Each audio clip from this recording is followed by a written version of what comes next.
Michelle. How you doing? Good. How are you doing?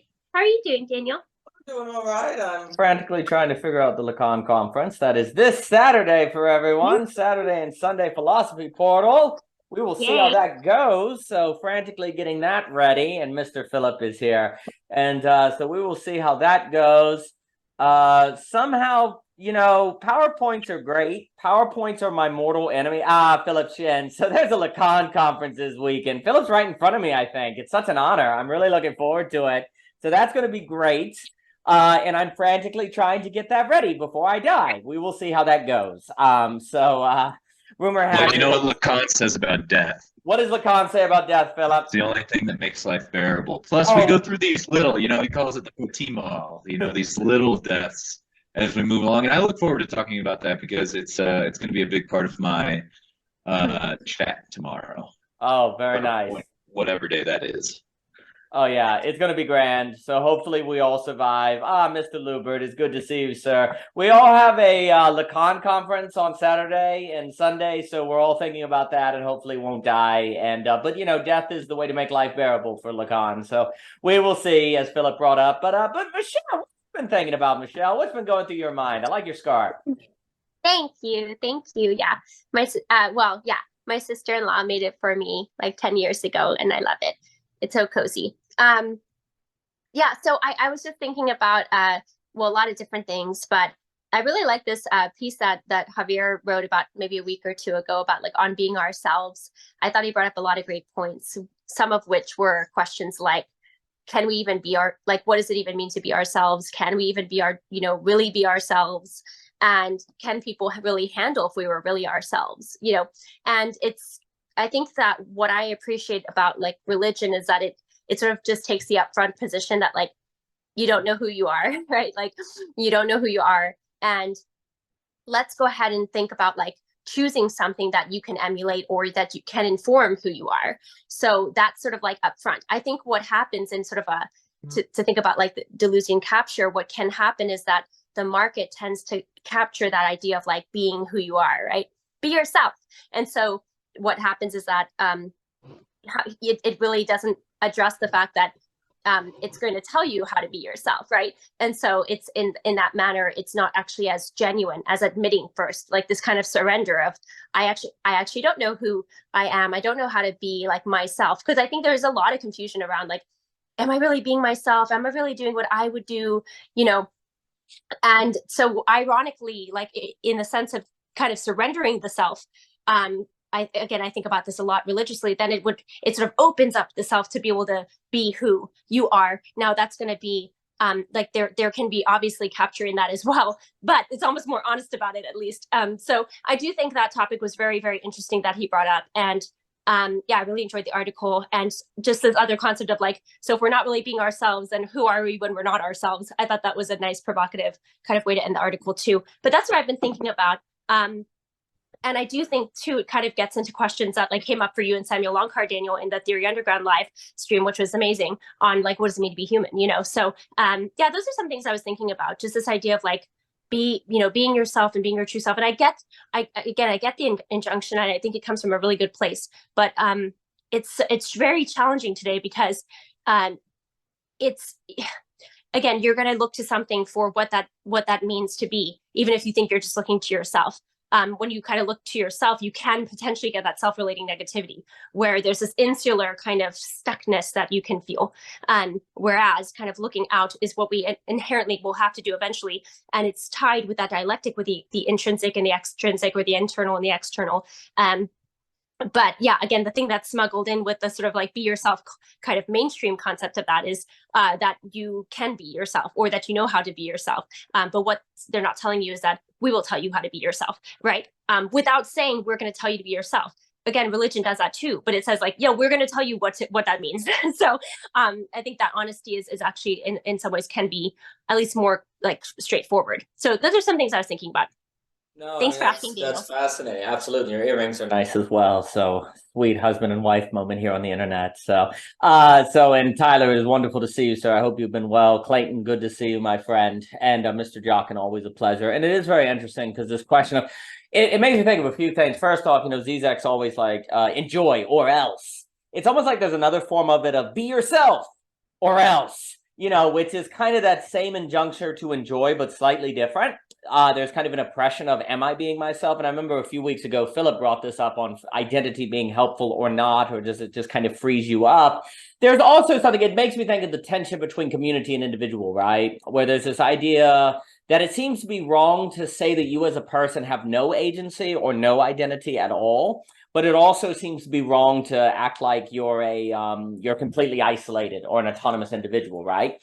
Well, if it's a mixture, then how do you draw that mixture? What is the character of that mixture? What are the qualities of that mixture, right? Like if we talk about being human, as I was having the pleasure of speaking with Sam and Dr. Lungko about, like if we're talking about being human, can you be human independent of humanity? Well, what is humanity? What are the characteristics that you're looking for? How can you tell when you're being yourself? Like what is, if you do 9 things in a day and one of them is being yourself and 9 of them are not, what's the quality of the one thing that is being yourself that made such a big difference, right? So it seems really important, like on this question, but then at the same time, there seems to be ways to go about it that are very problematic. And Mr. Rivera, good to see you, sir. So it's very interesting, but let me give it to Mr. Thomas Jockin and Phillip Shinn. Mr. Jockin, I hope you're doing well today, sir. I'm doing well. Good to see everybody. Michelle, so it's funny you're bringing this up. It reminds me a lot of our conversation we had on the podcast, right, about fractal selves. You know, I've been meditating about this a lot. I brought this up in the discussion with you, Michelle, and with Daniel too. I mean, in his net groups. It's all versus the idea of the presumption of transparency, right? That there's a presumption that it is always right and good to be transparently explicit at all times, in all ways. I don't demonstrably in our lives, we know that's not true.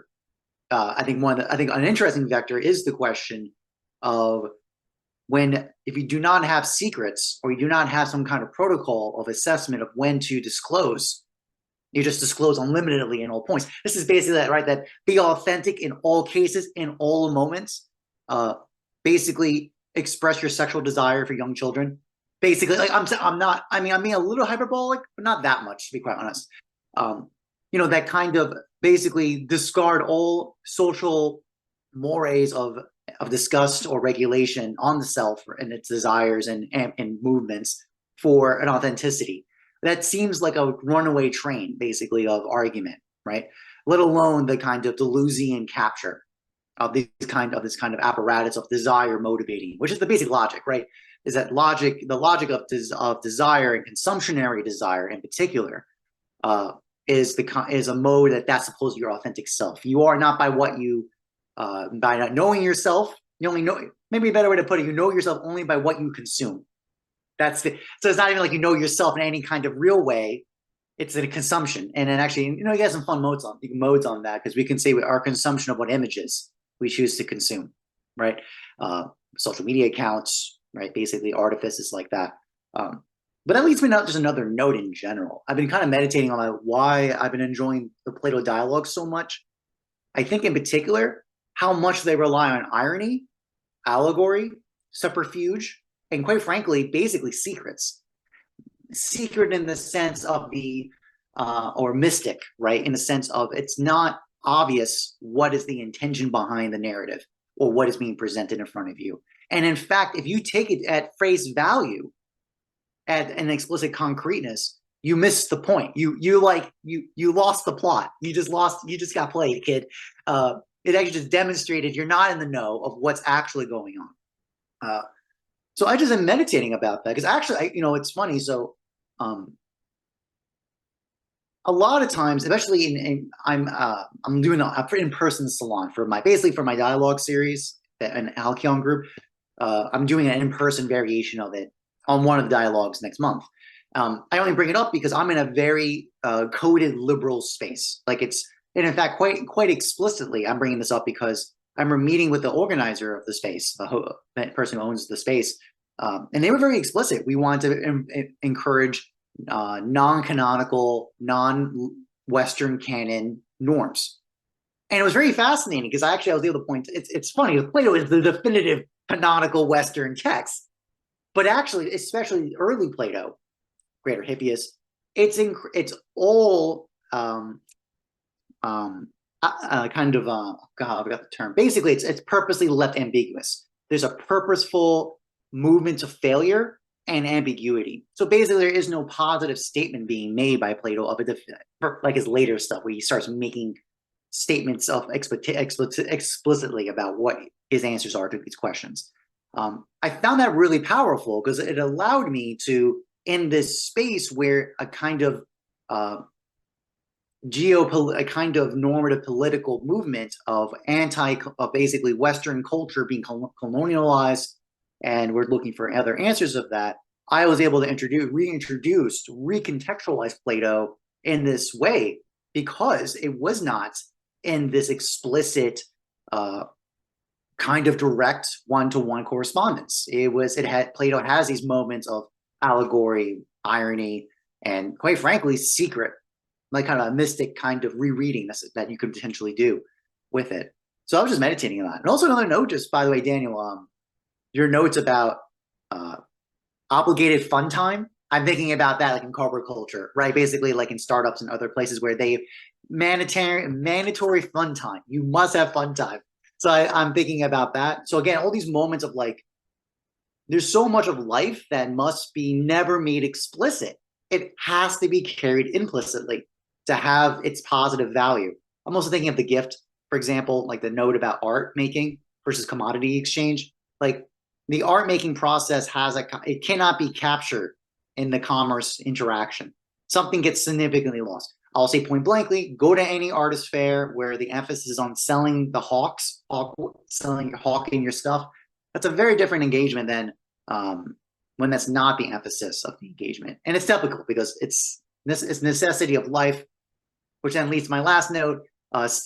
Justin Murphy is going to be leading a reading group on Seneca's The Shortness of Life. And there was a really fascinating line about most people are just expending time. They're not living. I thought that was a really powerful statement and point. His other one's about like people are existing. They're not living. So even that qualification of what is to live is a really rich point. So anyway, a little tangent-y points, but so I just want to share. No, it's magnificent. And I appreciate last weekend I was frantically trying to get in on that call, and then the date had been switched. So thank you, Mr. Jock. And that's one of the best of Seneca. Also, The Puppy Asleep by Mr. Luber's leg is really moving. And I want to do that song, Kiss Me Down by the Doon, Doon, Doon, Doon. But to like play one of those classic songs, it really takes me back there. So it's really good. I'll give it to Philip. It was very interesting what you were saying. It's almost like on having to teach Plato in a certain way, it forces a certain creativity that is not arbitrary, but actually somehow gets at something in the text you otherwise would not. And it's almost like if we're not careful, we're like, be your true self. I was really taken also by this idea that there's something about true self and like transparency, be transparent, that then one sounds controlling because you're showing everything. So the state can just control you because you're expressing. It's a transparent society, transparent self, but also how mere expression as such actually paradoxically hinders creativity. And a lot of people would kind of associate expression and creative together, but this idea of if by expression all you actually mean is a simile for transparent, then all you do is show what you currently have, and it sort of removes the incentive to create something new and alive with that thing that you already have. In the same way where you're talking about Plato, where you're going into the irony, you're going into the sort of secrecy and bringing things out, that actually there could be a sort of emphasis on being true to the self that actually removes from the creative possibility of the self and the arising to different possibilities that would otherwise not occur. Because true self, it's almost like that just means transparent self, be completely transparent, which one sounds like a surveillance state. You're easier to surveil, and it also can remove the incentive to try to create with that material. So it was interesting as you were speaking, those things came to mind, but let me give it to Philip Clayton and then Mr. Luber. Philip, good to see you, sir. Good to see you too. I don't know if this was a Freudian slip on your end or me hearing it, but there was a point, Jock, and I think you said instead of face value, phrase value. And I find this very interesting. What we say about ourselves versus what we do, this idea between the ego ideal and the ideal ego. I wonder too if it's even possible to be yourself versus become yourself, or is it, only even is it possible to not be yourself? we see these sort of cultivated identities a la Peter Coffin with custom reality and you, where it seems to be like pretty obvious, like you are not the supreme brand. Maybe these people want to display certain character traits that might be exactly in line with who they are, and it happens to fit a certain type of product. But for the most part, that tends to be a square peg in a circular hole. And it's making me want to. I came up with what I'm going to talk about at Lacan just now. It's a neologism called singunity. That's the singular and humanity, or the singular and community. Maybe we can go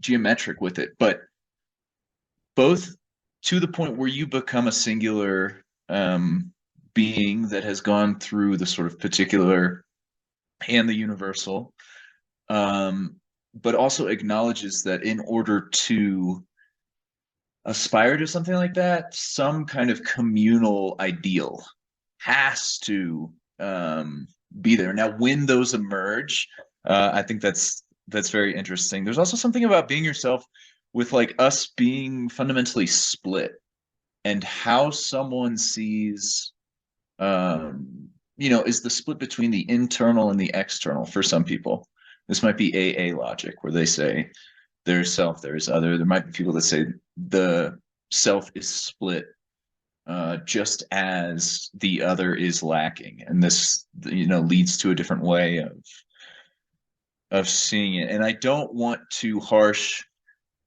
Luber's vibe or any pet owners, but there is an interesting thing that I've been realizing recently, and it's that some people feel their incongruency highlighted when they are with other speaking beings, and the second they get into the presence of like a family pet, all of a sudden they can be themselves. And I find this quite interesting. They're like, oh, I need alone time. But the alone time can be with a pet. It can be with a device. It can be with et cetera, et cetera. And I start asking myself, well, is it that being around other people and feeling the incongruency, it's such an energy drain that people are just like, man, I'm just fully spent after this.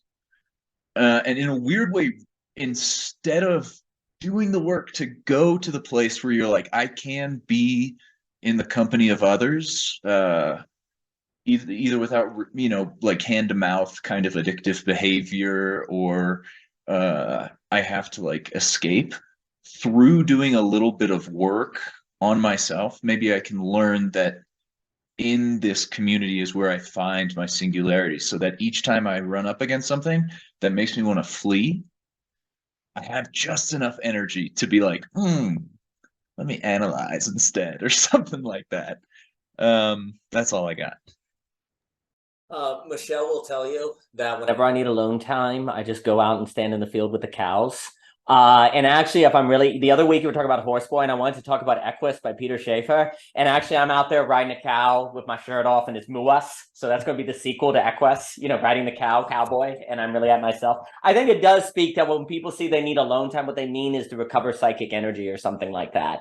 It's not really the aloneness, but some sort of recovery of a psychic equilibrium that is being looked for, if you grant me the term. And Chetan, it's good to see you, sir. And I also meant to say when Jockin, so when he was talking about consuming, like true self, it's like to thy consumption be true. Yeah, there you go, Hamlet. So, that's what we got today. I also was going to say conspiratorially, I do wonder sometimes if the emphasis on be true to thyself, which equals expressing yourself, then means everyone puts on their private data online as a authenticity, which makes it easier for the AI to be programmed, facial recognition, all those different technologies. I'm always skeptical of the ethics of the age not being in service of something like that. And also on this idea of the self, like, it's almost like the question of, can the creative act itself ever be created? right? So is the self an act that itself can never be a self because it is the act of selfing per se, but that selfing is always slipping away and therefore never total, and it's slipping into otherness per se, right? So there's something about it's more of an action. It also, Peter Kreeft once said that the self is the one thing you can never be or never know, in the same way that the camera of a movie, if it turns and films itself, it gets that eternal regression effect, right? Like two mirrors on one another. So there's something about like the self is like, it's like a movie camera, just, and also in the Strange Loop book by Hofstadter, he talks about this, where turning it on itself creates an eternal regression.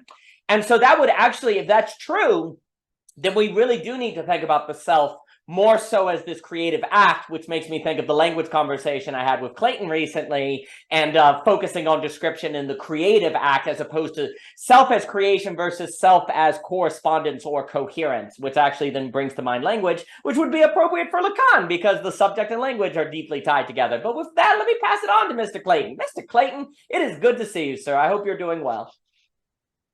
Good to see you too. And yeah, I'm doing well. I feel like I just managed to make it to church.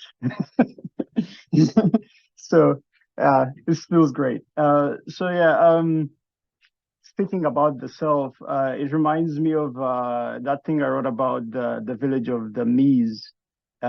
It comes alive. It's like you have to be many selves, and the context in which you are sort of like constrains which self that you have to be. And if you are at all wanting to be your what Jochen called the true self, then things that shouldn't come out in that context may come out. So you get into the inappropriate. But yeah, so you know what you're saying there about the self, it sounds, you know, what I'm hearing is it's sort of like a dynamic space. So it's not really static in a way, like it's not complete. It's like an ever transforming space. And what we are sort of calling the true self is that you'd say pattern, which you look at retrospectively of how you have always showed up in the different scenarios that you have to show up as a self. And because you have to constrain it with the context, it becomes effortful, I feel. And then what Phillip was saying, then you need to kind of like, you need to be alone. You need to take a break from working at being a self that is appropriate in the context, because it is effortful. It's like it drains you. And so that all feels up to me. Like, yeah, you know, me coming to church here, I feel like I wanted to be this self right now, as opposed to the other self, which is I have to kind of like go prepare my children to go to school, which is kind of like looming over me. And as I look at the clock, I'm like, yeah, I'm running out of time for this current self so that the other self can sort of take over. And I go kind of like be that other self that I need to be. And yeah, so this also reminds me of something I had Bishop Barron say about, you know, beauty being that thing that rearranges your subjectivity. And I feel like our subjectivity has to be malleable. It has to be soft in such a way that we can shape it with the context that's always arising, which is also constantly changing, and we don't have control over that constantly changing context. So the best we can do to keep up with it is to be able to flow with it, dance with it, reshape ourselves, to be able to work with it such that it's not forcing us into the shape that it's changing into. And so, yeah, I feel like we do need that flexibility in the self, and it's always going to be changing, and we have to contend with all the anxiety of not knowing what it's becoming, and hold the current version while it's continuously transforming into the next version, and be okay with that. Like we're stretched in between those places, and that is the self. At least that's what's coming up to me. I'll pass it back. No, outstanding. And you're just in time for the hymnals. We're going to start with Amazing Grace, then do Eric Whitacre, followed by the Heart version of Stairway to Heaven that they did for the Kennedy Center. So we're going to do that. It's going to be great. I also really like what you were saying on this. It is kind of like almost like the self is more like a wind than a thing, like a coming and going. Also, thank you for racing in before your children's school. That's really kind of you. You're a good man. Also, the Super Mario Brothers shirt reminds me of the Super Nintendo version of Mario, where you go to the star place and then there's the secret ultra world, super hard, like super level that was really difficult that we never beat. And thinking about that is really something. So that was a great shirt. But it's also something about how, in the same way of getting, like, you almost have to, like, the same word does not apply to every phenomenon. So you need to speak new words as you move from situation to situation. If there's something about language and the subject that's similar, it seems something like that. You need to speak a different self per se. You need to create or make fitting a different self, just like language. I think the issue is, since you're stuck in a constant reference point of your own phenomenological experience, your own consciousness, right? Then it's like, well, there is a consistency here that the word self seems to refer to, because this consistency also seems, Mr. Rivera, good to see you, sir, also seems to entail memory. So it seems valid to talk about a certain consistency, but the question is the identification of that consistency. That's what seems to get into trouble. But then one of the reasons we may slip into that identification is because it's what we're socially recognized as and what makes us socially intelligible to other people. But then that can become oppressive. So we're like, screw that, I'm not going to be identifiable at all. Well, then society falls apart. And so we have to figure out a better way by which to engage in a means of identification that is more open, that has some sort of more artistic quality to it. So I appreciate what you were saying, and let me give it to Luber and then Michelle. Mr. Luber, how are you doing today, sir? I've just been perpetually tired since getting this puppy. So if being with this puppy by myself is my true self, I don't like it. I don't like it one bit at all. So I'm gonna have to get rid of the puppy now. No, just kidding. This is a great conversation, just because I'm making a short right now that's literally addressing this. Like, I won't really go into the short too much because I definitely want you guys to just see it, and then we can always talk about it at another net conversation. But I think what a lot of philosophers do is they are, in terms of identity, because I think it's the same kind of question when people talk about like Heidegger's authenticity, and they take like a certain construal of what he means by like the authentic mode of Dasein. Normally it's like a more vulgar construal of authenticity when they're thinking about it in terms of just like in a linear sense. Am I being authentic right now? Where Heidegger to me is talking about it in a more nonlinear sense of just having a different orientation, knowing that like crudely you're not really authentic, but like if you're aware of the void behind the mask, but behind the persona, so to speak, that you put on, then that's aligning yourself with a more authentic mode of being. But I think what a lot of philosophers do at first is they point out how identity and self, there's a conflation between the linear and nonlinear, and that they try to basically clarify the conflation of like how you can almost like go back and forth between how the self could be linear, the identity could be nonlinear, so to speak. I think the challenge is once that conflation is like situated, where like for me, the way I situate the situation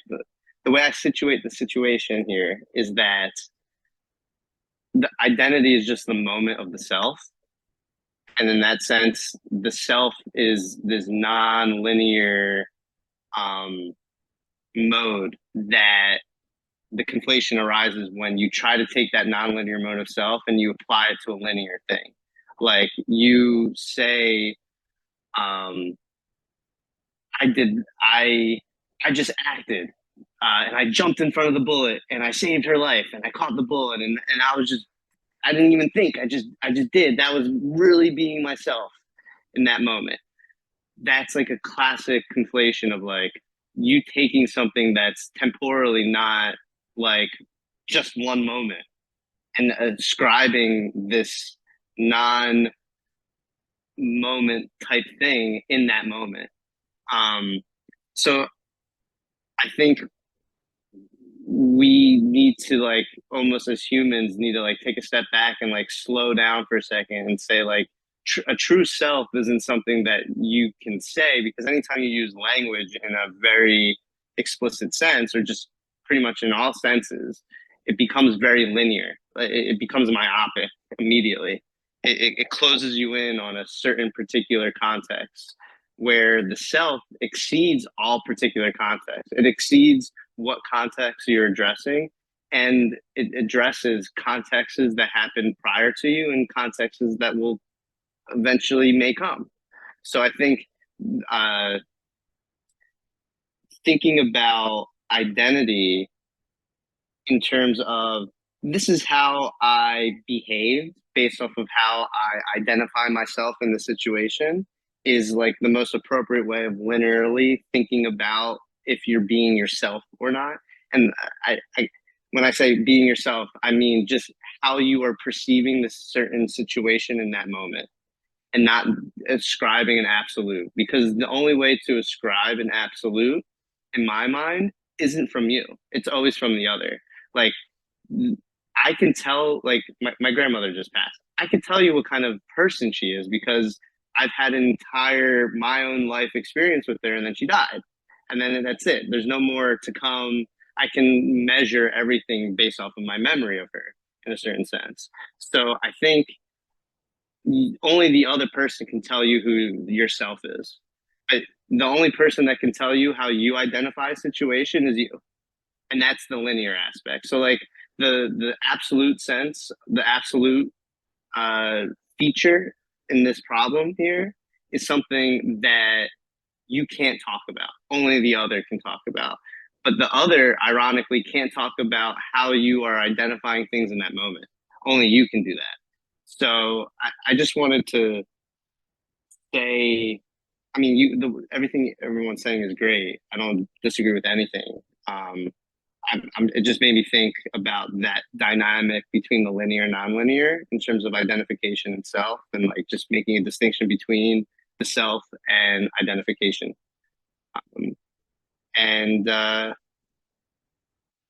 Yeah. Oh, one more thing. Sorry, one more thing. I think a way to know that you're identifying in a confident way, I think that's like the best you can do in an experience, is just to identify things in a confident way. And I think a way of doing that is understanding that it is just an identification under a flux. Like, but what's behind the mask, so to speak, is a flux of possibilities. And then when you put on the persona, it's just one actualization of that flux. And just knowing that it's very loose in the sense that it's the actualization of that particular possibility is just it's just a possible actualization. Just knowing that it doesn't need to be the case. And that if you are looking at the situation where it's like, oh, well, I'm acting like this, like there's things of acting appropriate, you know, like if you're playing a sport and there's a certain situation that unfolds and you need to do something because it's the most appropriate thing to do, you're understanding, in my mind, that the possibilities of what the game is presenting to you such that you need to identify and act in a certain way based off of knowing that, like, oh, this is just like the context in the moment here, and knowing it's just the context in the moment. It's not the absolute context. It's not like I kick the soccer ball down the field like this every time. You kick the soccer ball down the field differently, many different ways, different times, in different contexts, and knowing that it's just knowing that is how you are confident in that, oh, I might have made a mistake. Like, it allows you to be like, I'm doing something and I could be wrong. And like, that's the key, like not being certain. It's just being confident. I mean, it's like Ebert's confidence thing, you know, it's basically that. Just, I don't know. But yeah, I'll pass it off to whoever. Thank you. Divine. And I love listening to you talk about how being so tired as Heidi just sleeps next to you, because that describes parenthood perfectly. You're like, you're really tired, the kids are all asleep. And as soon as you lay down your head to take a nap on that couch, you know what's going to happen. I don't even need to tell you, because you do know what's going to happen. You said a lot there that was really good. I'll pass it to Michelle. So a few things. It is very interesting when people talk about their identity, they like choose something. Like, for example, what did I do when I wasn't thinking? Oh, that's myself. What do I do when I'm free in my free time? That's who I am. No, what do I do when I'm socially recognized? Oh, that's who I am. And there's something interesting about that problem of people being able to choose the metric by which they identify themselves that suggests a certain arbitrariness or a certain kind of self-congratulatory loop that could be problematic, because you're just identifying yourself according to the metric of which you like, maybe. And then the question is, does that call you out of yourself? And that's where, because there is this tension between, like we were saying, the community, the social, and the individual, right? And I think you pointed at something very interesting, which is, first, you pointed at the connection between identity and death, which I think is very interesting because it makes me think of how classically there's almost a sense of reputation. Like, you died on the battlefield. They went into battle, valor, honor, virtue. That's who you are, right? And you really your identity was your reputation in a sense, or your legacy. It's very interesting to me today that the category of legacy is so much weaker in favor of something like identity. Legacy seems to be more able to deal with this problem of where death is the kind of closure of possibilities, and now you can kind of meaningfully talk about who the person was. But it's also not egotistical, because your legacy is how others remember you, for others, how it is socially situated. And it's also interesting because it also seems like there's a difference between a certain question of who you are, where the pieces of who you are is decentralized and scattered. So, for example, you were talking about how other people can tell you who you are, but they can't occupy your phenomenological experience. Well, it's interesting because that means the parts of your sum, if you will, are scattered. You get your individual experience, but they know who you are past your self-deception.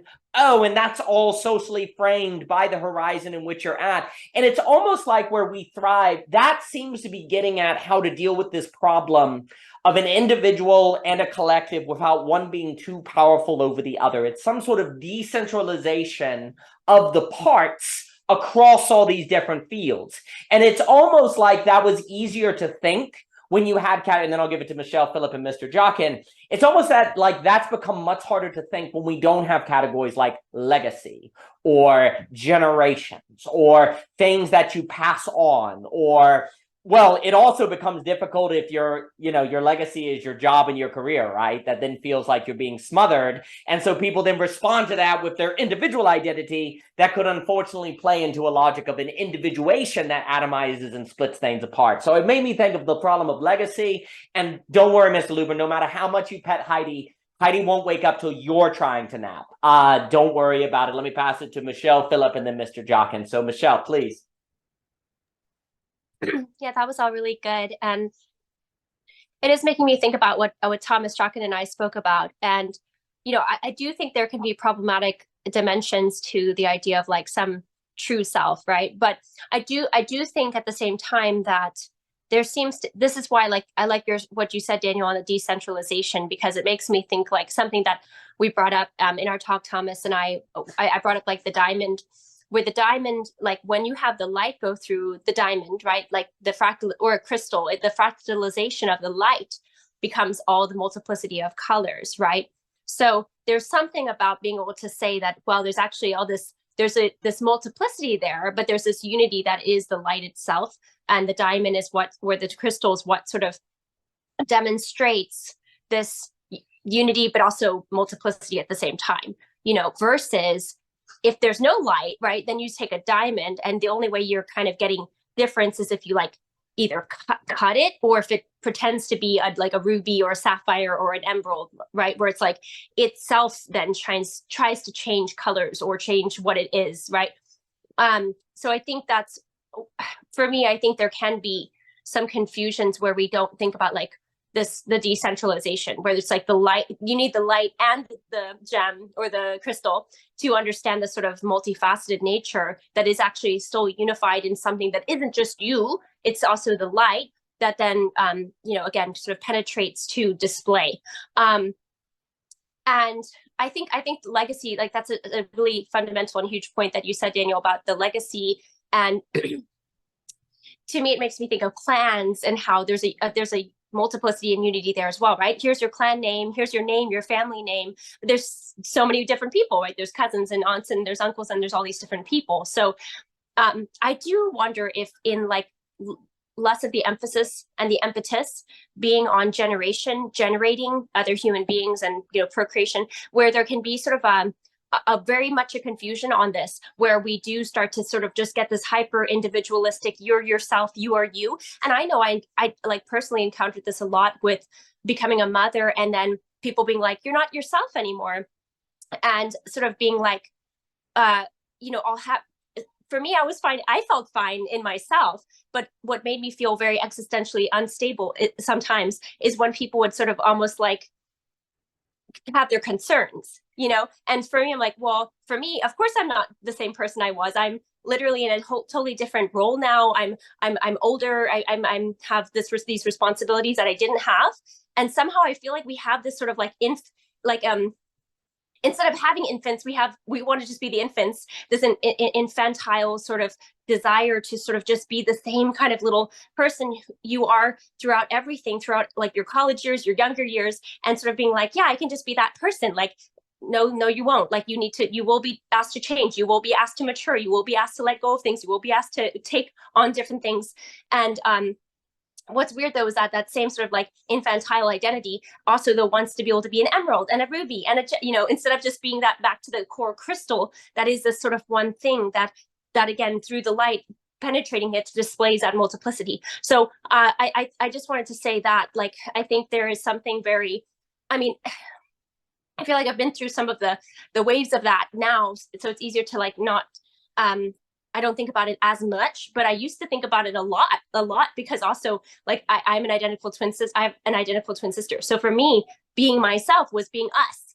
That was us. That was me. So then when when we started to be married to different people, and like, not that we were married before, you know what I'm saying? When we got married and then started like distinct sort of lives, we're still the best of friends, but there's such difference that now we're encountering. And that was a huge identity, total identity shift for me. It was simultaneous with motherhood. For Marilee's a little bit later, like a couple years down the line. But there are these huge things that sort of like are very rupturing, but also very potent for like this birth, right?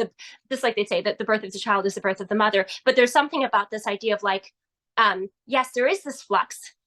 At the same time, there's this fundamental something that is more you than you knew you could be, that is kind of being cultivated, that is being really challenged and pushed and pushed and pushed and pushed to have that sort of like, again, that sort of a display of the multiplicity of the colors of the light through the crystal. So anyways, I just wanted to say that. Thank you so much. No, the crystal prism example is fantastic. And again, everything you're speaking to, again, I've been speaking about the notion of true self as contributing to capturing different things, but I cannot help. It very often seems like the doctrine of true self just stumbles people up. It makes them atomize. It confuses them. It causes a lot of mental health issues because it causes a lot of anxiety. And it's like, it definitely seems to hurt people in many different ways if we're not careful by how we're talking about it. And in that way, it may hurt the commons, hurt family, hurt alternative modes of being outside of raw consumerism, et cetera, so forth.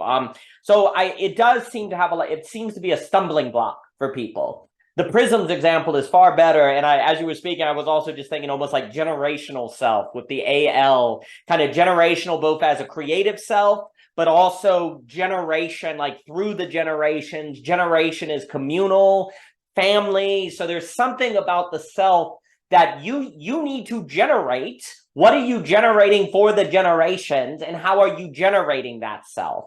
There's something there, and it's like that prism example is so beautiful because it's a singular light that comes out in many ways.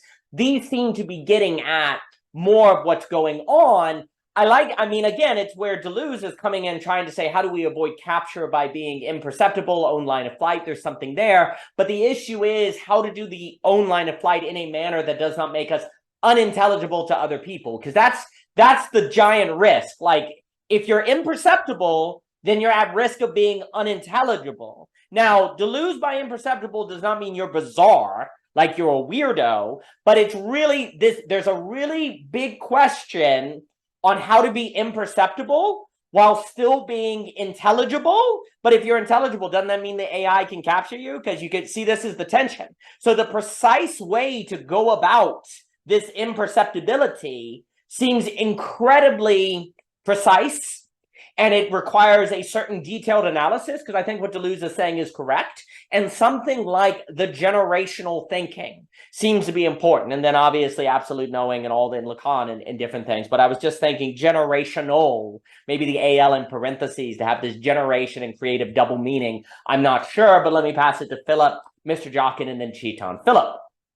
Well, I say good luck to the AI capturing the horse boy. Good luck to you. There's something about light that reminds me a little bit of the way that we choose to see other people. We have this, we can see other people as opaque. This would kind of be like in identity politics, transparent. That would be like probably another kind of identity politics, but also like canceling. But it's this translucence, right? That is sort of the sweet spot where, for one reason or another, there is some connection between us as beings and light. And for it to be able to go through us and create a panoply of colors is very interesting. I wonder how much time plays into this. There's this whole idea of like Chronos, Kairos, ordinary time, festive time, existential time, where what's important is trauma, recognition, purpose. These things seem to shape what people feel to be the sense of self. Anytime you bring it up with someone, most people, it could feel, I have had the experience that they feel as if I'm gaslighting them. And I'll tell you why. I'll be like, there isn't actually a self. And they're like, oh, buddy, maybe not for you. But I have this little part of me that only me knows. My mom knows it too, but like, and like, trust me, like that is, I'm sorry you don't have that. And sometimes I wonder, where does that go when you're like at work or something, or you get hungry, something doesn't go your way, whatever, like it flits in and out of you. It's kind of interesting. If you cannot, through the symbolic, know yourself, is it possible to embody yourself? This is just an interesting question. I don't know. So maybe you say, okay, at some point in time, maybe through the proliferation of the symbolic, you come to this clearing, and then you say, all right, now I have to stack my bones and see what happens. And then is this self something we invent? Do we plan it? Do we experiment with it? Or is it always already there waiting for us to remember, kind of in the Platonic sense? And then if you're remembering all this stuff, what happens when you butt up against the unconscious? And all of a sudden, all this behavior, you're like, oh, no, that's not me. That's definitely not me. And I think especially today, there seems to be an opportunity to externalize our unconscious. And maybe that only comes when we're at such a dire sort of global moment that it's like, if we don't do this, it could be bad. I think too, part of that is like, with the legacy, I want to actually push back a little bit and say that it's the most important thing for people, especially in the West. But it has to do with a money complex. There is a financial legacy, there's generational wealth, and there are a lot of people that say this is the best thing you can do for your kids. You can like straight up like the difference in this world. Like there's almost like a Hegelian overdetermination if you're born poor. I know we're not like a caste system officially in America, but mobility is less likely than I think people believe. And how does that kind of like, how does the self act when you engage face to face with status anxiety? And all of a sudden, you have like, I'm not saying people actually think like you are your net worth, but it seems like a lot of people act that way. And this confidence that you're talking about, Luber, like how, like, do you have it when you're unemployed and the bills are due, all these material conditions, and I wonder if you gain a game theoretic advantage through like hyper identifying with your job. I think I've seen this free up some energy within some of my coworkers,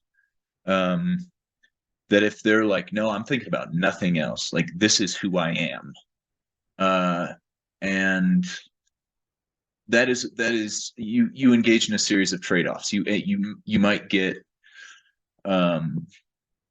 more promotions and whatnot at the expense of health, relationships, etc. And then I think as far as like yourself goes, with what you were talking about with generation, like how much are you able to build upon the thousands of humans that came before you? And that requires a little bit of separation as well as some attachment. So what are the dynamics of freedom and conformity, and how much can they dance within 60 to 100 year lifespan? That was delightful. I have this image of you riding down the beach like Chariots of Fire on a horse with the Statue of Liberty fallen from Planet of the Apes as Ray Kurzweil is in the Dr. Robotnik thing chasing you down, and he does not catch you. It's very inspirational. I really like that. I'll pass it to Jockin and Chetan. I definitely think people are conflating inheritance with legacy, and I think it's very problematic. And they're like, oh, if I have an inheritance, then I have a legacy. I think this is very problematic, because then you don't care if you're a jerk, and you don't care if you're civically participating to make sure there's a society for your children, because they have money. I would also say that there's a lot of people, though, who don't even care about that at this point. They're just spending, and they, there's even, I do think there is some of that. But it becomes a certain sort of in my opinion, it can become a kind of rationalization structure. As long as I leave an inheritance, I did a good job. And it's better than, I don't mean to say inheritance is bad, but inheritance, one must make sure that there is a legacy with the inheritance, not an inheritance to replace the legacy. And I think it's interesting that the word legacy and legend are tied together. There's a certain story you give people to live on and participate with and to live up to. And I definitely think, because most people are only thinking according to capitalism, they have a job. So it's really hard if all you do and you're not participating outside of work and hobbies or reading or different things to have a legend about yourself, per se, a story to pass on. Because how do you just pass on the story of your job? It's not a story, really. It's more difficult to do. So then we go, well, an inheritance is a legacy. Yeah. And again, of course, I'm not saying it's a bad thing, but there is a conflation of those categories that leads to, in my opinion, a lack of asking the question, what kind of legacy am I leaving? What kind of story do I create for the people around me? Because instead you define yourself according to creating the conditions of an inheritance because you were a good employee, which then means your true self equals your employment status, right? Then that removes thinking in terms of this virtue, classical arena, rising to the challenge, and all of these different things. And it then, of course, is going to lose the thymos, the thymos. Aspasia was telling me it's thymos. I've been saying it wrong like a white Virginian, and I have been, so I'm sorry. Thymos. So it's interesting that I definitely think there is a certain conflation of inheritance and legacy that's caused some trouble. But let me give it to Mr. Jockin and Chetan. Mr. Jockin. These are excellent points I'm hearing from everybody. it's probably one of my favorite points from McIntyre. He is completely just at a loss about the function of dignity, because that gets brought up a lot. Because he's basically, I remember listening to a talk from him, a paper about it. He's asking, what is the purpose of this dignity talk? Like, what is its function? What is going on here? It's a complete evacuation of its original meaning and gets superimposed to basically try to do the work of basically of metaphysics that was emptied out. What I mean by that is, for example, Dignitas is where dignity comes from. That is a Roman tradition logic, and it meant your public image and presentation of whom you are attached to your name. And there's a long legacy, is that the greatest gift your family gives you is your name. This is part of the reason why marriage, it's classically considered super essential that you take the name of your husband, because that is the one gift. And by the way, actually in Islam too, it's not even a Western thing. I mean, Western, if you want to use that dichotomy. In Islam, you can steward adoptees. So children, you can steward them, take care of them. You are not to give them your name, because you are stripping them away of their father's name if you adopt them. So in Islam, it's this idea that the name as this kind of legacy is usually attributed to one's public dignity, that dignitas of how you present yourself, generated through valor of war or other services of the public domain. And even, that has been completely bankrupt. It doesn't, no. It's actually ironic. We actually use, as what McIntyre says, we're actually using dignity in the act of justice, as trying to work that magic, but in an individual subject, not this name of a public domain that you are part of this clan. Like your name was an attributor of a clan you were part of, and you stood for this clan, and the name given by this clan was given to you. Exactly, like it had all these operations of social structure built in that. We use dignity in a completely opposite way. And by the way, like, listen, me and Michelle used it in our conversation. It's used a lot to try to do the work of saying there's some metaphysical moral ground of substance to individuals, that they are deserving of certain justice of interaction and treatment because of nothing else about them except that they're qua human, right? Or that's what its operation is doing. Which, by the way, I mean, that's the whole point, is that in a public domain, dignitas was very much, you could be stripped of it. And when you're stripped of your citizenship, exile was a very common method of treatment. It was a social death.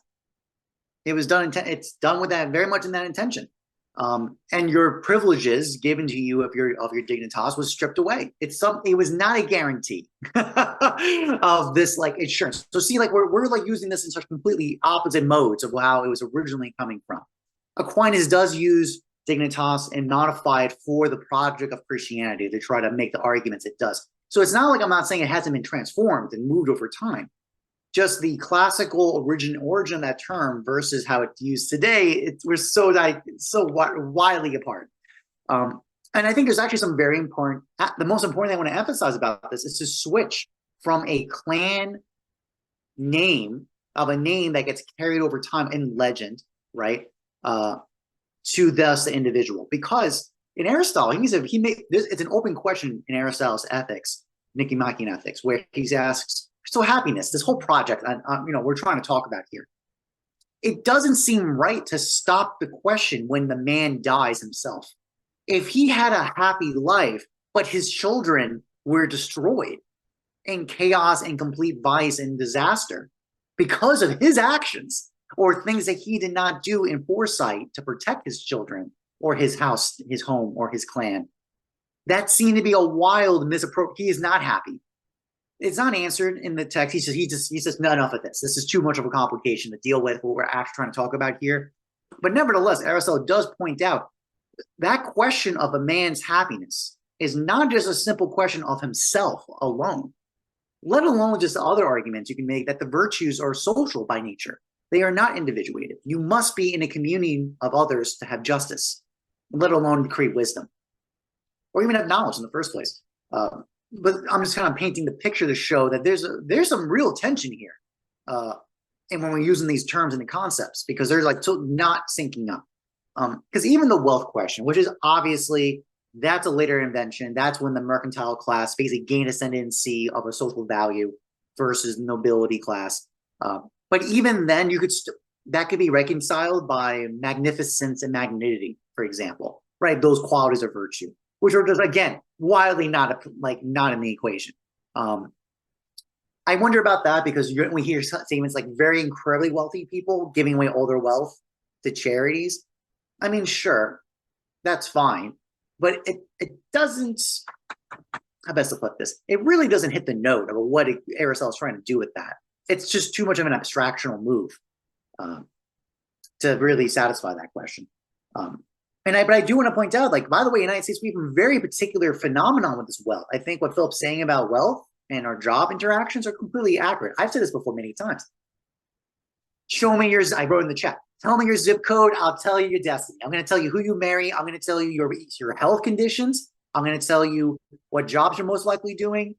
I could give you so many predictions about expectations of who you are by just your zip code, right? There's that aspect of it. And then, but another very fascinating aspect is the fact that most wealth is gone within 2 generations in the United States. It's incredibly rare to have multi-generational wealth that lasts 2 generations in, more than 2. That's part of the argument to say there is social mobility, basically by the top elites losing their wealth by mismanagement, or the other variations of that. That only answers the question of people dropping out. It doesn't answer the question going up, like that social mobility question of the other side. That doesn't answer that question at all. And the last note is just, I mean, I'll tell you, I've said it before, besides zip code and just other notes like that. Tell me your tax return. Are you a 1099er? Are you a W-2? Are you doing a Schedule C slip or not? Very different. You get very different rules of the game in your finances based on that. It's true. I've said this before many times, right? The idea is that I just find it fascinating is that it's explicitly stated. If you're a W-2 employee, you get told where, when, how to do your job. It's commanded. Your employer has the rights to do that to you. We don't like talking about that because that seems to violate our sense of freedom and whatnot. This is why calling yourself a wage slave is actually kind of appropriate under that context. Versus the 1099, you are not.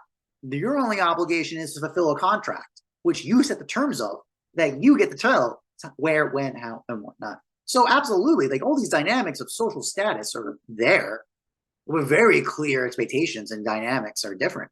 But it's with some exceptions. I think professors, and out here Ed is one exception.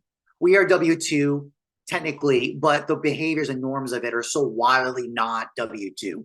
I'll tell you from experience from teaching, that's definitely not the case. But the last note, besides, I appreciate everyone's humor me for this very long statement. So we asked the question, Dan made a very interesting point about not of the imperceptibility part, and that's not just being bizarre, just a wild bizarre. I think the better term, maybe the way to talk about it, is being an enigma, a mystery, an enchantment. And meaning in the sense of like, basically all those things, those are intelligible, but they're not exhausted. In fact, it's quite the opposite. They actually can't be exhausted. I think about that just as a meditation of how we need to be with each other, right? Is that we're not necessarily completely alienating with each other, but not necessarily we're going to act in these modes of the complete exhaustibility of our interactions. I don't like those terms. They don't really hit the note exactly what I'm thinking and meditating on it, but it stands out to me as maybe a way to talk about it. And that's all for me. Nymphs. We'll be nymphs. Is that better? What about nymphs? Also, I have this about passage to Chetan of this kid riding this bicycle, and it's called Willy Wonka. It's like you're trying to get the golden zip code, and you go up and you look. Oh, and then like Timmy has the right zip code. He's like, Papa, we're 2666. We're 2666. Yeah, so that explains a lot. I'm also on. You're bringing these ideas of the name, the legacy, and different things. There was a lot of concerns that people had where it's like, oh, your reputation, shame, guilt, these things are bad. Name as possessive. The irony is because I don't think we understood the function of these things. We got rid of them, and now there's just corporate versions of all of them. You know, your legend, you know, your resume, the job you have. Yeah, you're possessed by your corporate title, right? See, all of these had a kind of possibility of a common life sort of logic of legend and your reputation and the name, and it would keep things going. And then we're like, well, those are bad. And actually, it just, all that happened is a kind of a more corporate structure came in. So we need to figure out how to bring those kind of things about in a manner that is going to contribute to the communal life. And also, it's interesting, as you said, enigma, it's almost like enchantment, legend, you know, how to bring back a legacy. And it's interesting how kind of all of these is a certain, and then Charles Taylor talks about modernity destroying the enchantment of the world. It's interesting to think how all of these kind of connote a more enchanted world, legacy, legend, the night fight. There's some kind of storied structure to these things that actually gets part into what human beings seemingly need to have a certain vibrancy to life. And so I'm now thinking about starring in that who's the legend, that all those like dark fantasy movies from the 80s. That's what we need to get back to, because they were pretty sweet. Tom Cruise was in that one called Legend with the Satan guy. That one was actually pretty great. There's The Last Unicorn. Anyone seen that? Because that movie will break you, man. That's a deep movie. Let me give it to Chetan. Chetan, it is good to see you, sir. It's a great discussion going on, I think, and I'm really sad that I'm too sleepy to really talk some sense into it, but I'll see. I think Philip raised some very interesting questions over there about, especially this problem of, in some senses, externalizing our unconscious that he's sort of pointing out in that sense. Self, anyway, has been a very interesting problem to think about, because if you think about it, especially from our spiritual discourses, we've always had this problem in place that how do we find something that has never been there before? So, for instance, in Hinduism, you have this idea that I am Brahman. You are much more than you think, and this relationship with Atma and Paramatma, and the idea being that you are encompassing the whole world in some senses within yourself. And this kind of discourse has always been there. There have been two kind of sort of solutions that emerge for this kind of a problem. And how does something come into being which didn't exist before at the origin in some senses? One is the emergent question. Something emerges from, and the other question becomes that origin itself is in some senses constitutive of certain gap and lack. And Lacan, sort of Freud, Lacan, Hegel, even Kant, in that sense, sort of put themselves in that location, which is not the emergent category, but this other sort of point where the non-relationship at the heart of it becomes the criteria in some senses for some creative eruption to manifest in that sense. And even within that problem, and Lacan was very honest about it, that subject itself is something, self itself is formed by taking something from the outside. It's never there in that sense. You take images from the outside in that sense, and you inhabit those images. And that is what he sort of, Philip sort of mentions the question of ideal ego in that sense, and an ego ideal, and the entry into symbolic emerge from that game. The interesting problem about subject with Lacan always was that subject is split in the sense that not split normally we think about it, but enunciating subject is also split. The person who's talking and what he's talking never coincide with each other in some senses. The problem becomes more interesting when we think about a psychotic subject.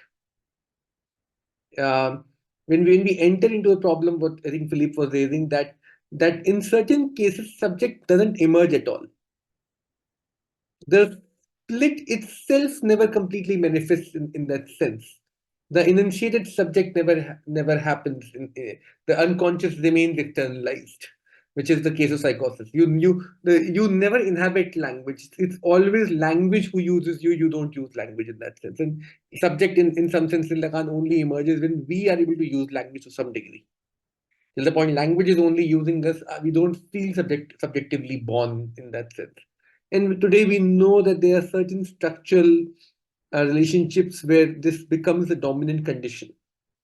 Of course, we are also trying to think. Earlier, we thought that in these cases there's no subject. it's only images that are dominating this. But today we know that there's a possibility of subject emerges from the outside. There's a supplement for the symbolic in some senses.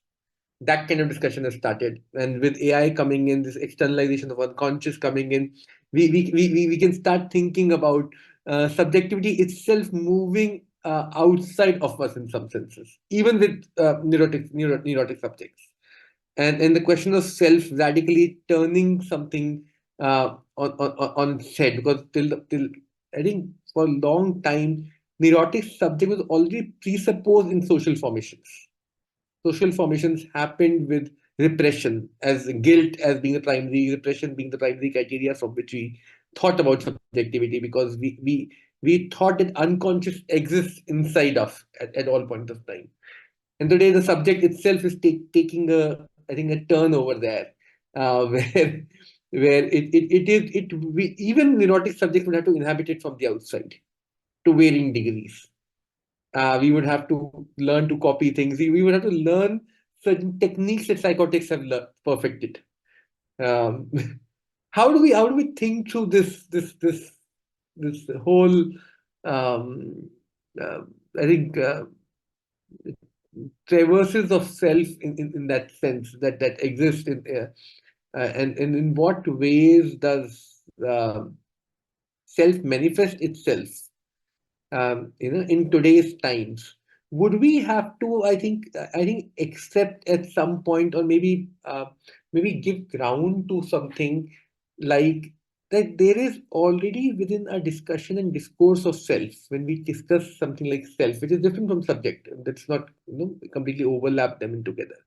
But when we discuss this problem of self, and there are many differences we can think about, I think one dominant difference always comes that self always, in some senses, slips out of any category we give to it.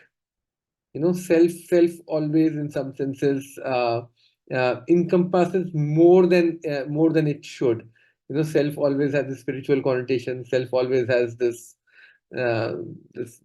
background of you being something that you are not. You being something that is how in what ways does this connotation, would this connotation completely vanish? Would we now have self which is completely externalized in that sense, where it doesn't have this potential to or would we always have, as Hannah Arendt sort of thought about it, action always brings something new into this world. And it doesn't only bring something new into this world in that sense outside it, it also brings something new into itself in terms of the self itself, in terms of subject itself. Would that process still have hope for us? I'm not sure. I'm just raising that as a question for everybody. Where is this trajectory in some sense moving for us? Would we have to go back to traditional answers? Would we have to go back to something like Platonic forms, the Hinduism questions? I don't know. Where to locate this in some senses? That was excellent, and you're a champion. So thank you for being up. And second, as long as we're horse boy, the self does not escape. That category actually captures the self. So horse boy. I think it's very interesting because as you're talking about the distinction between self and subject, it's almost like kind of to what there's something about the subject. And maybe this isn't the right way to think about it, but it's a way that as you were speaking, I'm kind of thinking about, and then I'll pass it to Phillip. The subject is sort of the product of socialization, the product of the kind of conditions of what make you sort of intelligible to your environment around you. And yourself is that part that is outside the subject. And yet the subject is only possible because there's a self that can be subjugated. And so there's kind of an idea that is the self that part of you of which influences the subject, that influences the manner by which you are subjugated, that has some sort of agency in the subjugation, that the funny thing is the moment you ask about the self, like you're kind of pointing at it, slips away, right? It's like it's gone because now you're going to be, the very act of language is an act of subjugation in a way, right? Like if I try to talk about myself, there's a sort of subjecting up to it. And yet that self is also what makes it possible for me to undergo that makes it possible for me to undergo becoming a subject that then is not just totally oppressed, maybe. And that is the best screen of Chetan ever in the bed. Oh my gosh, this is fantastic. And so it's interesting to think of the self as what is the slippage in a way to the process of the creation of a subject, of which then kind of makes the self the excess that gives us some agency. So how can we then talk about the self that doesn't make it reducible to the subject? What's the way of going about that? A generational structure, the decentralization of the self? How can we think about these different things? Those are just thoughts that came to mind, but let me pass it to Phillip here. Phillip. He looked like the Blair Witch Project, but instead of something scary in the woods, there's like the subject is finally appearing, or the self is appearing to the subject. I mean, some of it was Carol Dweck's work, I think, could be helpful here in that you have a growth mindset. Let's say, like Jacqueline was saying, this thing you receive is, like Montague and Capulet, and there's certain codes that you're given that in order to remain in good standing with your Dignitas, there is both things that the subject must do within their family and within the greater social structure, and saying no because there is some kind of overflowing of love that goes beyond the names could be interesting. It could be what leads to us annihilating each other. And this is kind of like the balance that I find interesting. I really, really liked what Chetan had to say about the psychotic discourse. And one thing that comes to mind is getting to this place where you have what's her name? Her name's Ellen Langer. She's like she works with Carol Dweck, but I feel like a lot of the self-help stuff, like kind of more pop culture, is to get to a place where the ego can play around with the syntome. So you're finally like strong enough to be like, this is where we get that negentropic breadboard. This is where we start plugging these things into different ways and taking the Borromean rings and making this kind of fourth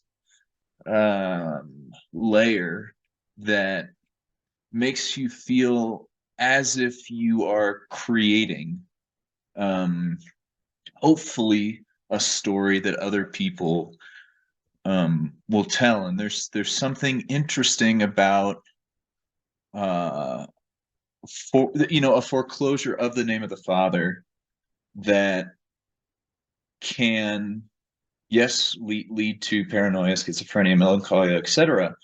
But there's also something generative there where you say, I keep landing like face to face with the abyss.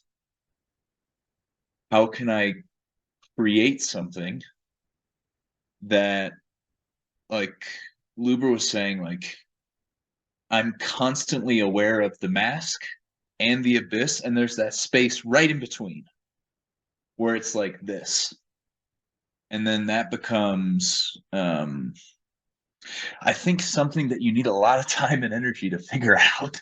Because like otherwise you're just like, give me a default. Like I don't know how to spend enough time doing this because I'm so tired after whatever drudgery. I'm incidentally going through Henry Ford's biography right now, and one of the things that he points out, he was like a farmer, and he was like, I want to see if I can take some of the drudgery that is mandated on flesh and bone and push it towards, like steel and like machines and stuff like this. So sometimes I'm thinking, if we, you take the risk of the Landian dystopia by accelerating that process and saying there is still a certain amount of drudgery that is causing flesh and bone to not have enough energy to think of new possibilities when it comes to the self.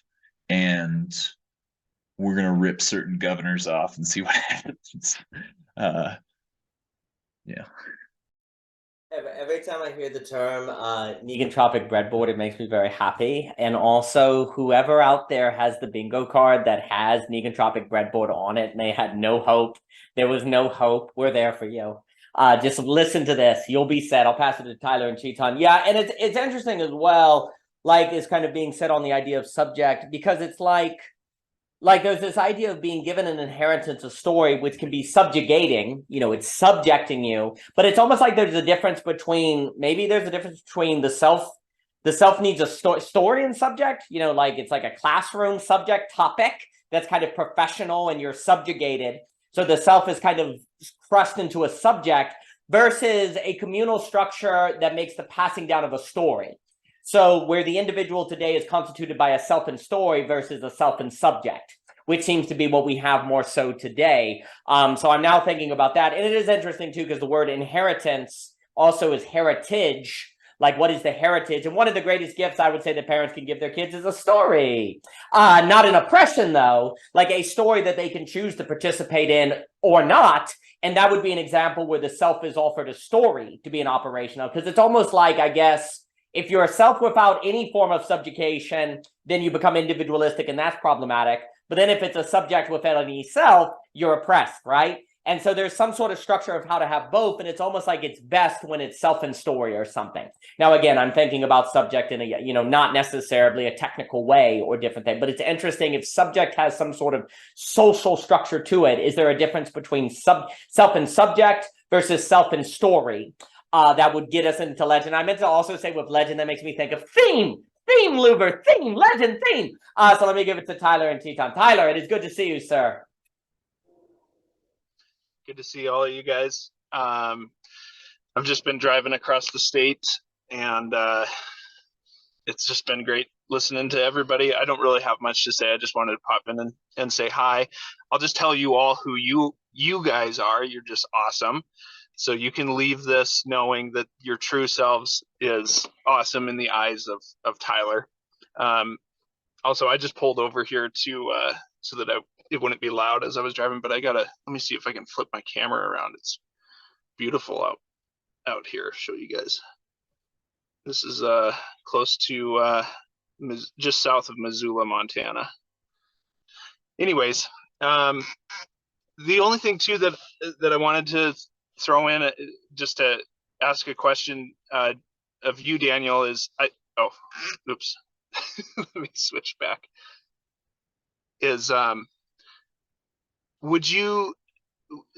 Could you tie in at all? I know that in past times, or I've heard you talk about what is it? Maybe in Revelation, where it talks somewhere about coming to this place where there's a stone with your name written on it. And I would just love, I always love when hearing you kind of mix philosophy with Christianity, with theology, and just wanted to ask if you could. It's a wonderful smoothie. You do it in the morning. You just rip out some pages, throw it in with Socrates, blend it with kale. It's really good with turmeric and like black pepper and different things. And that was a beautiful scene. Thank you for sharing that. No, I think it's very interesting in the Bible, the idea that your true name is on the bottom of a white rock that only you and God will know, which is very interesting because then it places your true self, quote unquote, after you die between only you and God, that then you're not really supposed to worry about so much, right? And I think that is kind of getting at this connection, this profound connection that seems to be, like that Luba was suggesting that we mentioned earlier, between talking about yourself in terms of death, after death, as you die. And I think this is kind of also pointing out the tension of there's a new name that arises, a name that sort of announces a new story or a new chapter of the story that gives you some sort of unique relationship with God. And I think also what Jochen was saying, the connection between name, story, you as a character in a story. I mean, part of the problem too is we're talking about, just to link in the story some more, is the idea of an identity versus being a character. Like when we don't have legend, character, legend, theme, oh, okay. And these are where we start seeing the blend between individual and community, where you don't have the individual at the expense of the collective or the collective at the expense of the individual. It does, at the end of the day, seem like it needs that kind of story logic to it. And that's why I'm thinking like part of the problem now is we're still undergoing socialization various forms of language, subjects being formed into subjects, when what we need is something more like a story. We don't have the conditions of possibility, to use that fancy phrase, in the world today that helps us be more storied in that sense. And a story is interesting because, you know, like Luba will talk about in the book, like a story is something you find yourself forced to confront. You're like forced into it. Like, here it is, let's go. So there's something kind of oppressive about it, but then it's also your story, or it's something that calls something out of you that otherwise could not occur. And I think it's just very difficult, and I'll give it to Chetan and Mr. Luba. I think it's very difficult to think these questions of socialization that humans seem to need to some degree, individual that people seem to need to some degree. I think it's very difficult to find these or think these things together without something more like a story structure, because then we just get, and it becomes too economic in our thinking. Like, basically the language of individual versus collective is very kind of economic and capitalistic. Oh, redistribution. Do I have titles to my wealth? Do I not? Who earns the money? Who not? It's a kind of more economic metaphor in a way. Whereas stuff like character, story, community, all of these things actually almost have a more mythos kind of language, or at least connotation to them in different ways. And I think that's part of the issue that makes it more difficult for us to think. But let me pass it to Chetan and Mr. Luba. And again, thank you for the mountains. They were beautiful, Tyler. Oh, I love that. Chetan. It's even spookier, though. And I want to go to sleep. Then Phillip said something very interesting, so I just got to back up. Yeah. So I think ignore my sort of background. I can't get up and open the light again. I'm using the torch. Yeah. So I think Phillip said, I think hit it on nail on the head. What he's talking about is one of the symptom of the fourth ring, as he's saying. I think that is where we need to start thinking about subjectivity today. That's the point, I think, which I was sort of, that subject in sort of, if you think about, okay, I'll just close this and you just hear my voice. Yeah. So I think subject in some senses, as it has been sort of with us in such a long time, has always been thought to certain presupposed, even when we thought subject is sort of the split subject, there was still something presupposed in that split subject as a neurotic character, which was a connection between the three rims, the Borromean knot in some sense. That Borromean knot was a presupposed automaticity still left in subjectivity. Because that is the point from which you were thinking about subjectivity. It's only when we started thinking about particular ways, and I'm using the word particular in a very problematic way. I'll just tell you why. Singular is a better word to use over there. Singular ways in some senses could tie those knots up, which are not automatically pre-given to them. Like it's given in neurotics. In the neurotic structure, the knots are pre-given to the subject. In the psychotic structure, they have to find singular ways to tie that knot again. Am I disturbing? Should I open the light? Give me 1 minute. I'm back. He's back. Yeah. He's back. The subject is back. Yeah, I'm just saying that in the neurotic structure, those knots are already pre-given in some senses, isn't it? It's only in the psychotic point that you have to find singular ways to create those knots. It is in that movement from particularity to singularity, something shifts. Till neurotic structure, you're still giving it particularities in some senses. It's only in the psychotic symptom. And if you look at seminar 20 of Lacan, where he's sort of discussing the James Joyce question, the question of James Joyce is exactly that how does that psychotic structure is able to hold himself, through very particular forms of what you may call symptom in that sense, very singular forms of knotting the rings again in some senses. What are those singularities about? And that's, I think, a very interesting problem to be raised in today's time, because I think we all, whether you're neurotic, psychotic, whoever you are, we're living in times where we all would have to find a similar ways of holding ourselves, of inhabiting language. It cannot be done through very particular ways of your culture, society, and so on and so forth. those threads are fast coming undone for us in front of our eyes. And the challenge becomes to inhabit that space and supplement for that lack through the singular. It's going to be tough. It's going to be hard, but I think communities would be formed around these singularities now. They cannot be formed upon presupposed particular cultural paradigms. Wherever those culture exists is a great thing, and those should be held back. I'm not against them. I'm just saying for large number of people that support wouldn't be enough, or probably wouldn't even exist with the technological terms that we are taking. There's something about this which we need to, I think about. Yeah. That's a brilliant comment. And poor Chetan's trying to go to bed. He's like, I gotta get up. I gotta turn the light on. I gotta go. We gotta talk. No, I think bringing up the James Joyce is very interesting because it also, I guess I was also, as you were speaking, thinking about someone like Stein with the automatic writing and saying like, can I actually escape language, or does like a structure always kind of emerge sort of automatically in different things? And it's like, you know, so there's a kind of question of, what would it look like to have communities come together, engage in a manner where something can emerge that would then have authority over the people by which they can, in this kind of singularity, tie their own knot? That then seems like it's going to have unique characters between people. And I think thinking about James Joyce, because I was actually reviewing the end of The Dream, yes, and how it's funny to see something like this automatic writing that is occurring stream of consciousness, just like Gertrude Stein is kind of exploring, but like there's a sensibility in it.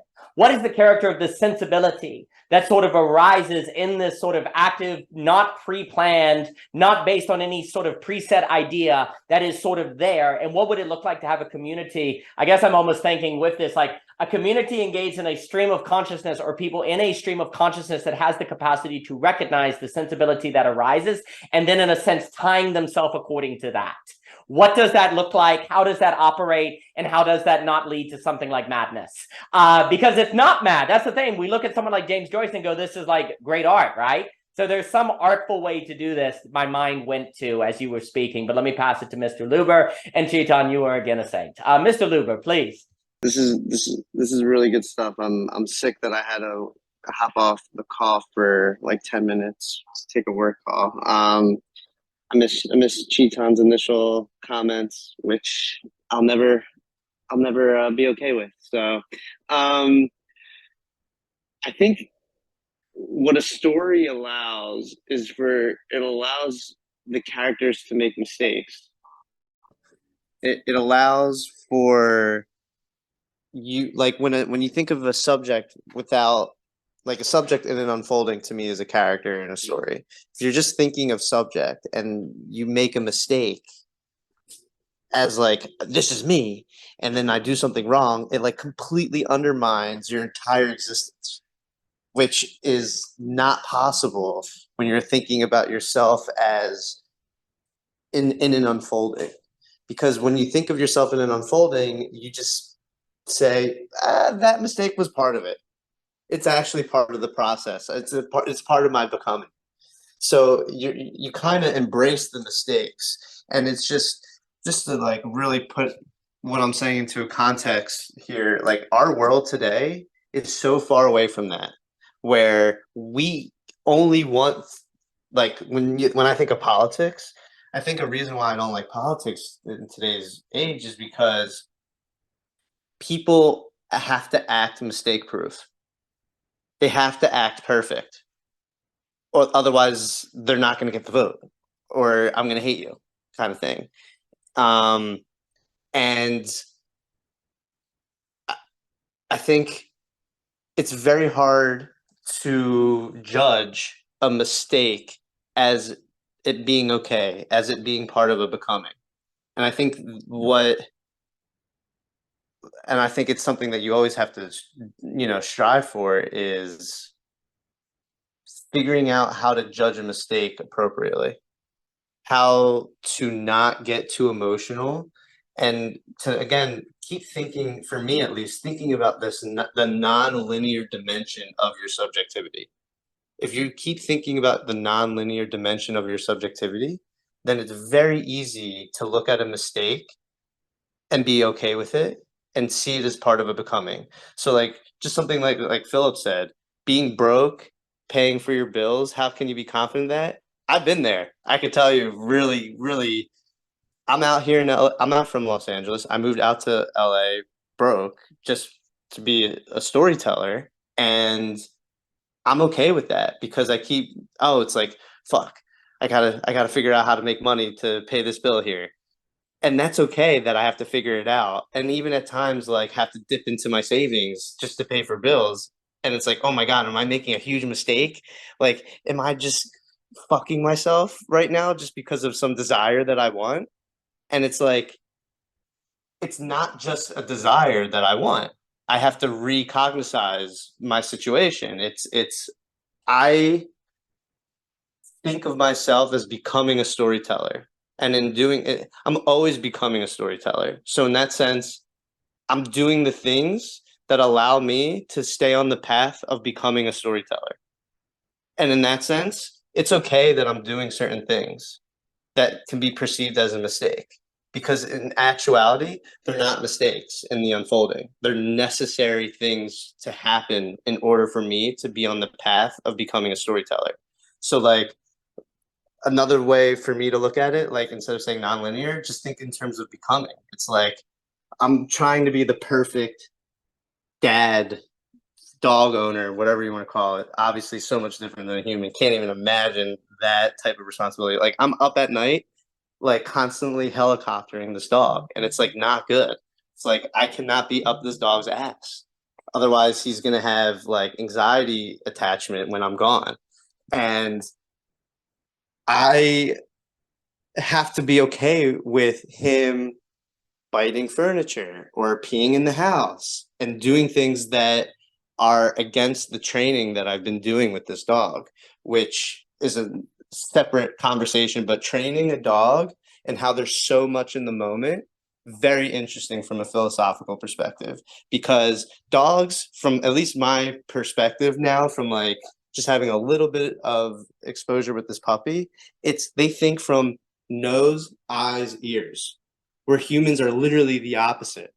It's like we hear, see, and then kind of smell in a certain sense, typically at least. And that's because we're 1 foot's in the moment and also 1 foot's in that nonlinear, where dogs have no sense at all of that nonlinear at all. Like, so when they pee in the house and you don't catch them, you can't get mad at them, because the second you get mad at them, it's already after the moment, they're going to forget. So it's like, you gotta really balance that out. But I just went on a quick tangent. Sorry. Back to what I was saying. I'm in a state where it's like, I'm raising this dog to become a good dog. Do they ever actually become a good dog? I don't want to think in terms of that. I want to constantly be thinking of them becoming a good dog.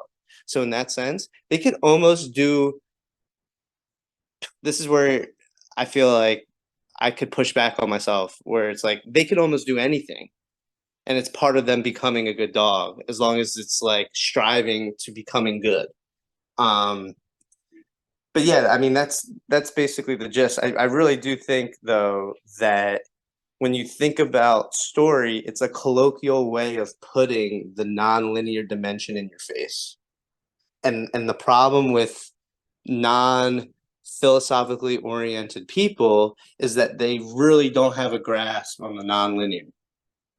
And that's to me the main difference between the philosopher and the non-philosopher.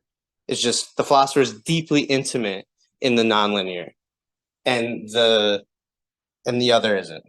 I think that's magnificent. And I mean, I don't know about you. I mean, you were talking about sight. I close my eyes and scream and use echolocation. I guess other people do other things. I'll pass it to Jochen and Phil, and I have about 10 or so minutes. But I've really enjoyed this conversation. I mean, there's something what you're saying about the mistake that is really, really important.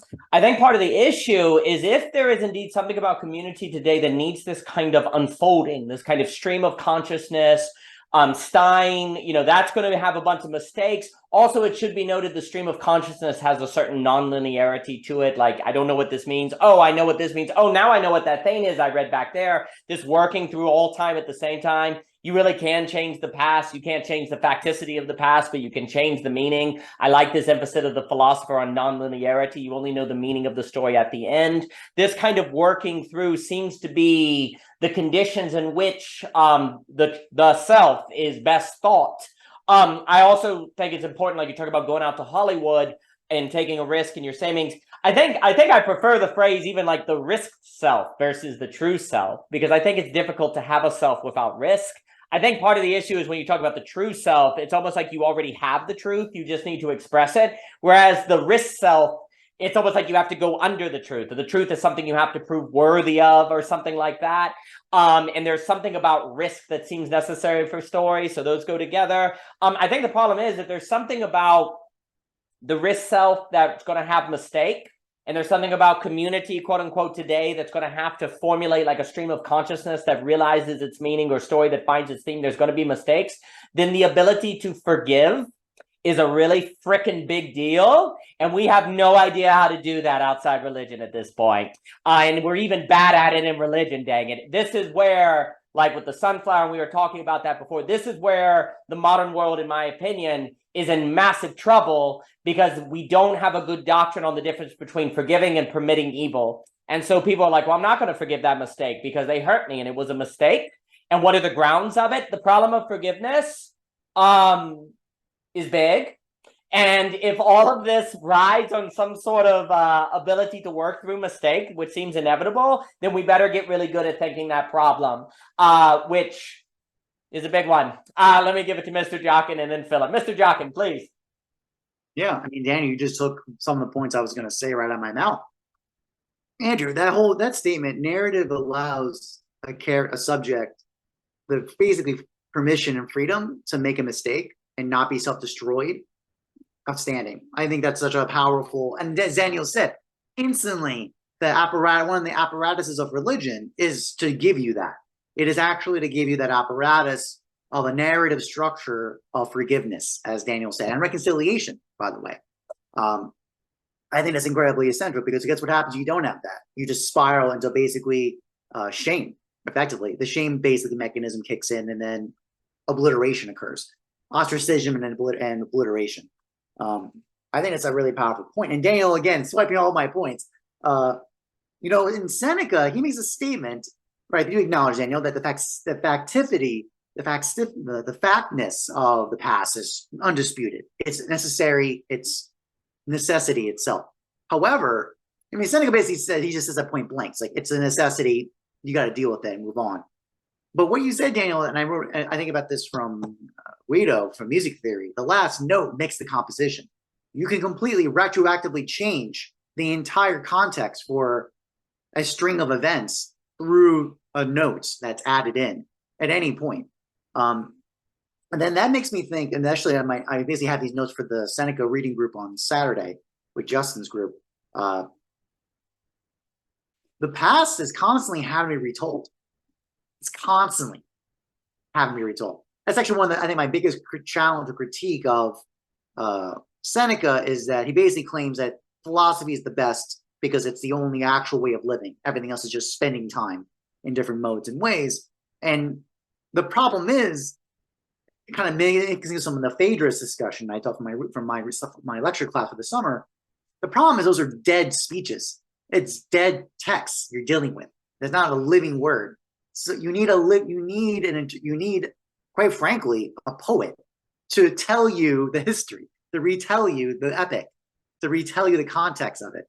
So it's almost like basically good painters or photographers, and good photographers or painters. Basically, they can kind of elicit almost the other discipline. I find historians and poets work the same way, almost. Like Robert Caro is one of my favorite historians, but he writes like a poet. It's like imagery work all day with him. It's fantastic. And basically, what's Homer's best powers? Basically, Homer's stories are histories. They're epics. So it's almost like this kind of reciprocal relationship again. And just one last note, just kind of bring this more in the concrete. It's been known that one of the most important advantages in the modern world moving forward is an intact family unit. And obviously, there's a lot of discussion that's because of economic value, basically it's a dual income. There's lots of other things. But I've read a lot of some of the literature, and I kind of have an intuition about it too.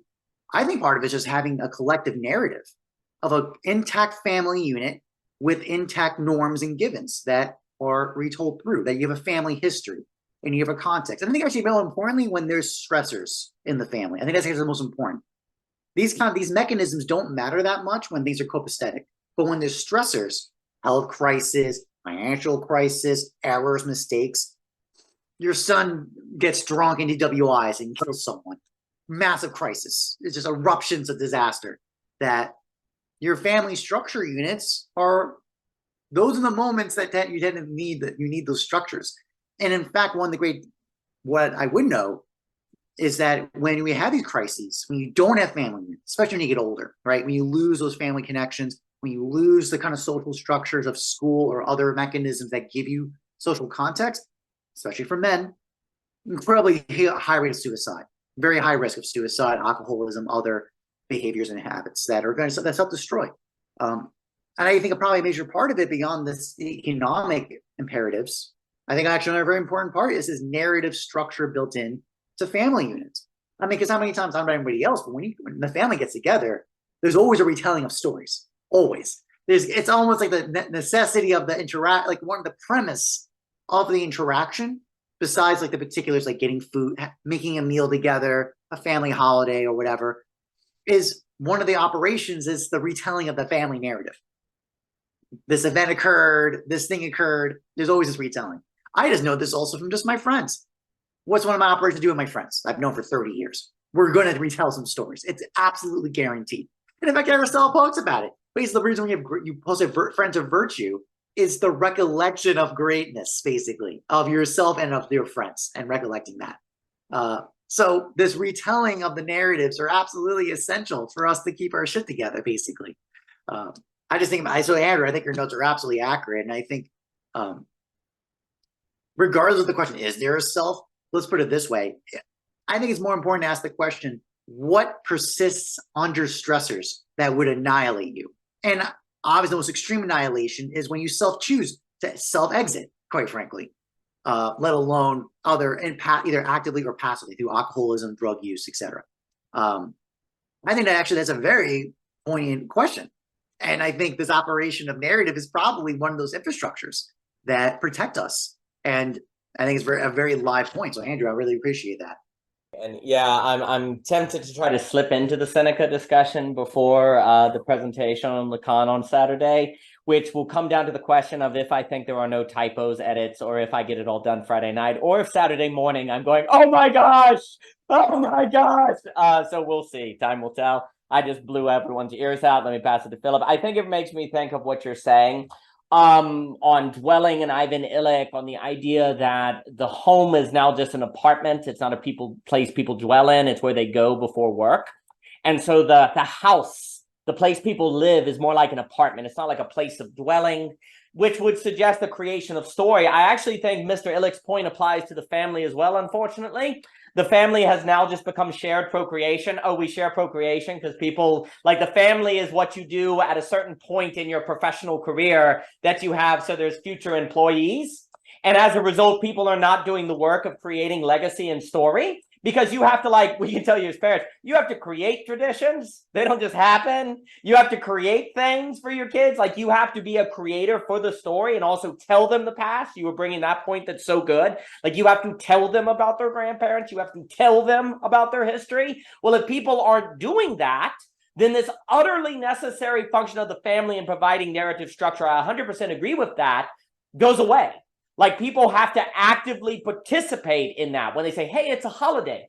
It's a holiday. We ought to recollect and tell those stories, not just ask people about their frickin' 5-year plan or watch the football game. Like, people are not in the holidays using in my opinion, a lot of people are not using the holidays, the dinner table, the porch, all of these places to have the family have that function.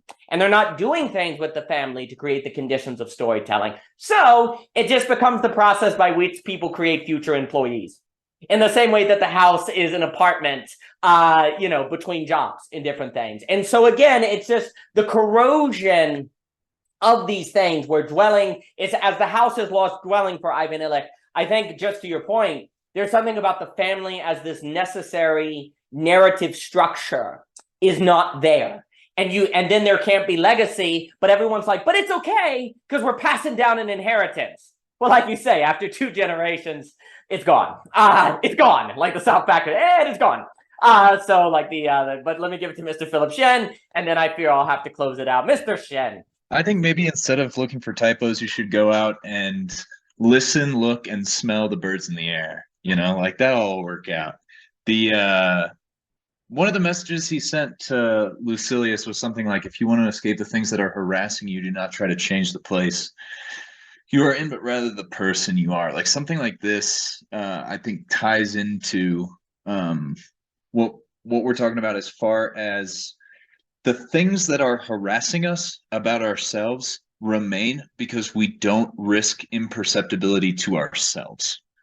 I think that's one of the things that can lead to madness, but without a transvaluation of values, there may be a different timbre of madness that we accept, which is to say the madness of conformity. And we're seeing more and more the fury that people are taking in order to be conformist is a new type of pathology.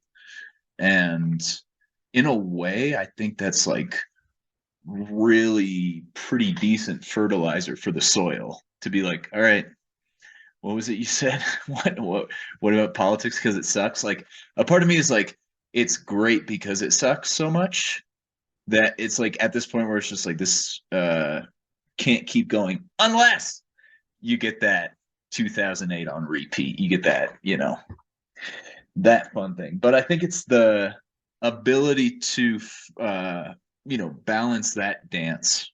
And in a way, what you're asking for, I think, is grace. Because it's not necessarily like, oh, I'm, you know, you delicately move through. It's, I'm going to do this thing, even if everyone exiles me. And for some reason, the person that has this conviction and has grace, they get the energy. They get the energy, they get the strength. And they'll say, okay, if I have to be imperceptible to everyone in my time, I know I'm doing this for the future. And there's something that I think is, you know, it's probably a two-way communication between inside and outside, but there's like something urging them to that. And that's very interesting to me. I love that emphasis on the notion of kind of imperceptibility following from legacy or generational living. Like and it is interesting. It's like by focusing on the self as opposed to just forgetting about the self and focusing on everything, what's happened is we focus on finding our true self so we don't create the conditions of legacy, family, or the generational. When instead we should to just be kind of looking at the generational and forgetting about ourselves and just saying that will take kind of self-forgetful as we talked about in the class. And you're right, I should look at the bird of the air and run with Horse Boy as fast as I can from the presentation. I'm going to just jump on the back of your horse and we're going to run from Dr. Robotnik on the beach. Kurzweil Robotnik. I think there's something very profound on that and I think that is the correct way also, because right now, if you say, well, I'm going to be imperceptible because and it's an expression-based imperceptibility, or I'm going to make myself imperceptible. That's not correct. You should be focusing on creating the conditions around you of legacy or the generational of dwelling and become imperceptible because you're not perceiving yourself. And if you're not looking for it yourself, you're not doing the work of the algorithm, because it's almost like the algorithm needs you to find yourself. And if you're doing that work, then it's almost like you're working for the algorithm for your own capture. But if instead you just don't think about it and worry about everything and focus on everything out, you become imperceptible for the algorithm because no one is doing the work to find yourself so that you can be captured. And instead what you do is you focus on making sure your apartment is actually a home For the kind of dwelling, you do the work of making sure you're creating the possibility of the generational, of legacy, and then you have a story to pass down. And so at that point, you're not making the mistake of thinking that the inheritance is the same thing as a legacy. Instead, you're creating the possibility of a story. And when you pass on a story, then you give people the opportunity to choose to live according to a way that is not so easily captured by what is given by the horizon. And I think that is indeed an example of something more beautiful, good, and true. I must run. This has been a pleasure. Thank you all. I enjoyed it very much. And best of luck, everyone, on LeCon. And have a wonderful day. Thank you, everyone. All the best. Thank you. Thank you.